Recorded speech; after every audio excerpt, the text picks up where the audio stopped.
سمجھ لیں کہ نبی کریم صلی اللہ علیہ وسلم نے ارشاد فرمایا کہ ایک عورت پر سب سے زیادہ حق اس کے ماں باپ کا ہوتا ہے، لیکن جب اس کی شادی ہو جائے تو سب سے زیادہ حق اس کے شوہر کا ہوتا ہے۔ اس لیے یاد رکھیں کہ اگر دو امور کے اندر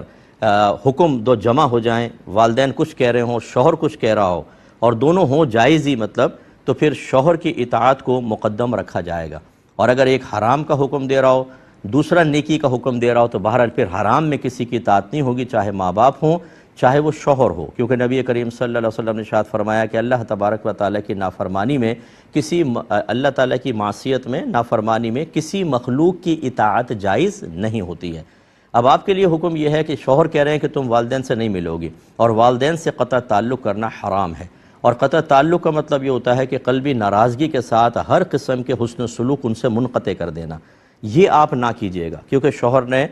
غلط کام کے حرام کام کا حکم دیا ہے، چاہے والدین ان کے حق میں کتنے برے ہوں، آپ کے تو ماں باپ ہیں، لیکن چونکہ شوہر کی اطاعت بھی لازم ہے، اور ہم مشورہ نہیں دیں گے کہ اس قسم کے عارضی امور کے اندر دائمی طور پہ اپنے گھر کو برباد کر لیا جائے، اس لیے آپ شوہر سے کہیں ٹھیک ہے آپ کہتی ہیں، آپ کا حکم سر آنکھوں پہ، میں نہیں مل رہی۔